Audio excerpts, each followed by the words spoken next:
Mrs film में सिलबट्टे की चटनी वाला जो सीन है बड़ा फेमस हुआ है। लोग इसके ऊपर जोक बना रहे हैं, पोस्ट डाल रहे हैं, वीडियोस में भी अपना स्टेटमेंट दे रहे हैं। देख रही हूँ सोशल प्लेटफॉर्म्स पे।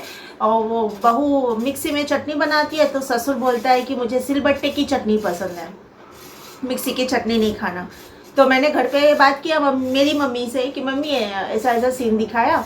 तो मम्मी बोलती है बात तो सही है, सिलबट्टे की चटनी, सिलबट्टे में पिसे हुए जो मसाले उसका अलग ही टेस्ट होता है। लेकिन अगर किसी को सिलबट्टे की ही चटनी खानी है तो खुद बैठ के पीसे और बनाए ना, क्योंकि ससुर तो घर में ही बैठा हुआ है, खाली बैठा है, ससुर के पास तो टाइम है। तो अगर आपको पसंद है तो आप खुद बैठो पीसो चटनी। तो ये मेरी मम्मी का कहना था। तो मॉडर्न टेक्नोलॉजी के ज़माने में पत्थरों के ज़माने के ससुर जी मिल गए इस फिल्म की बहू को। और आज एक्चुअली क्या है, आज के ज़माने में जहाँ मिक्सी में मसाले पीसना हार्डली 1 से 1.5 मिनट भी टाइम नहीं लगता है। कोई भी मसाला अगर आप पीस रहे हो सब्ज़ी में डालने के लिए, अदरक हो, लहसुन हो, टमाटर हो, जो भी हो, 1 मिनट 1.5 मिनट टाइम लगता है मैक्सिमम, है ना।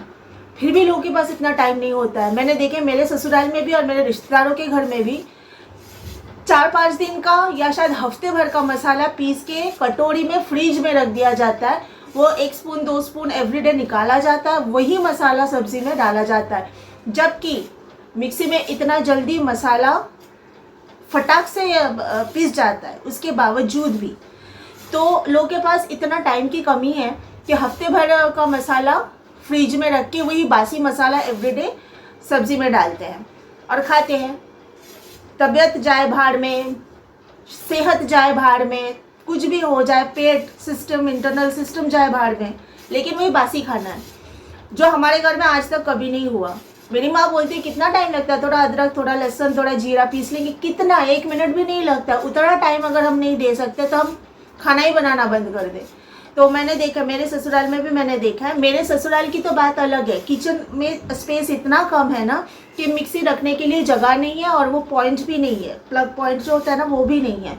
तो इसके लिए मेरी सास क्या करती है, 4 दिन का मसाला 1 दिन में पीस के फ्रिज में रख देती है। लेकिन इससे क्या होता है, तबीयत बिगड़ेगी ना, बासी बासी कंटिन्यू हम खाते जाएंगे तो उससे तबीयत तो अच्छी होती नहीं है। वो चलिए वो उस बात को साइड में रखते हैं। मेरा कहने का यही मतलब है कि आज के ज़माने में जब टेक्नोलॉजी इतना फास्ट है फिर भी लोगों के पास इतना टाइम नहीं होता है कि एवरीडे फ्रेश मसाला पीसे, जबकि हार्डली 30 सेकेंड से 60 सेकेंड टाइम लगता है मसाला पीसने में। तो इस ज़माने में सिलबट्टे की चटनी खानी है, वो ससुर जी कौन से पत्थर के ज़माने से आ गए हैं। बोलते हैं ना, समय के साथ में बदलना बहुत ज़रूरी है। उम्र हो गई तो क्या हो गया, फिर भी आप बदलो, क्योंकि समय बदला है।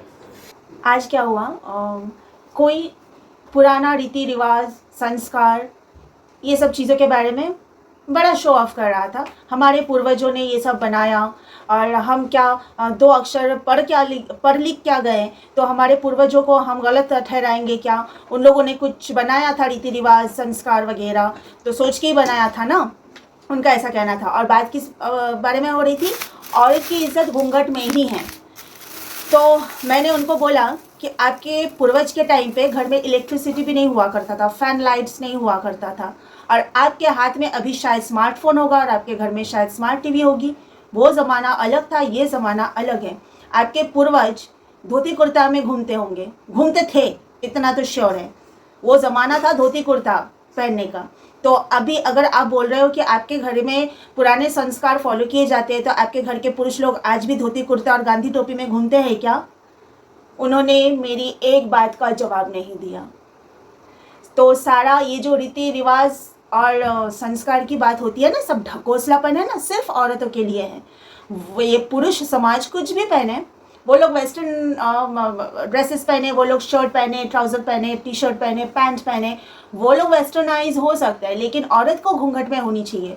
औरत की इज्जत घूंघट में है। जब उन्होंने बोला, मैंने उनको ये पूछा कि मतलब हमारे देश की जो औरतें फाइटर जेट उड़ा रही है एयरफोर्स में, या कोई IPS है यूनिफॉर्म में, तो वो लोग यूनिफॉर्म में इज़्ज़तदार नहीं है। आपकी घर की औरत ज़्यादा इज़्ज़तदार है। और वो जो यूनिफॉर्म में फाइटर जेट उड़ा रही है, या दंगल में जो लेडी कुश्ती लड़ रही है, या स्पोर्ट्स में जो फीमेल्स हैं, जो लोग रनर है, स्विमर हैं, बॉक्सर हैं, पुलिस में है जो फीमेल्स, जो लोग प्लेन उड़ा रही है, जो लेडी मून तक पहुंच गई है, चांद तक पहुंच गई है, उनकी कोई इज्जत नहीं है। सारी इज्जत आपके घर की औरत घूंघट में कैरी कर रही है। तो उनका इसमें भी कुछ जवाब नहीं था। कौन सा ऐसा फील्ड है जहाँ पे औरत काम नहीं कर रही है? हमारे मुंबई में ना औरत जो है ऑटो भी चलाती है, ऑटो रिक्शा भी चलाती है, कई फीमेल्स हैं, और मुझे फ़ख्र है ऐसे फीमेल्स पर।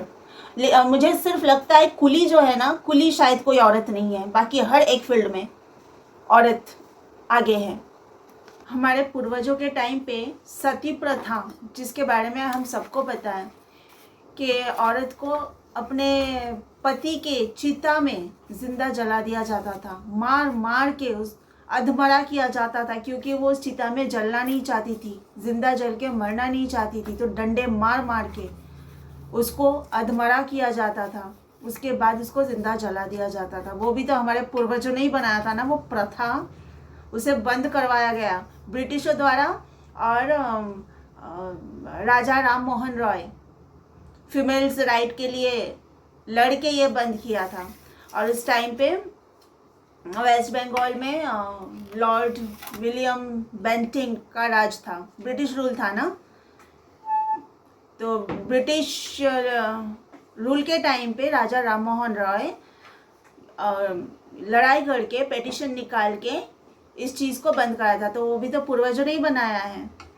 तो कैसे आप कह सकते हो कि जो भी हमारे पूर्वजों ने किया था, जो भी प्रथा हमारे पूर्वजों द्वारा बनाया गया वो सब सही है? ऐसे बहुत सारे प्रथाएं हैं जो गलत है, मतलब तभी था जो बंद करवाया गया। कुछ अभी भी चल रहा, प्रथा और संस्कार के नाम पे, रीति रिवाज के नाम पे अभी भी बहुत सारी चीज़ें हैं जो चल रही हैं, जो गलत हैं, लेकिन आँख बंद करके लोग मान रहे हैं क्योंकि पूर्वजों ने बनाया। तो पढ़ने लिखने का मतलब ये होता है कि आपकी आंखें खुल जाती है, आपका दिमाग खुल जाता है, और आप आंख बंद करके हर चीज़ को नहीं मानते हो जो क्योंकि पूर्वजों ने बनाया वो सब सही है। ये अगर आप मानते हो तो आप एजुकेटेड नहीं हो। आप पढ़ लिख गए हो, यानी गलत और सही को आप, गलत सही का फ़र्क आप समझ सकते हो। जो सही है उसे मानो, जो गलत है उसे ना मानो। यही होता है मॉडर्न होना और पढ़े लिखे होना। ओके, आज के लिए इतना ही। फिर मिलती है दूसरी वीडियो के साथ में। तब तक के लिए bye bye and take care.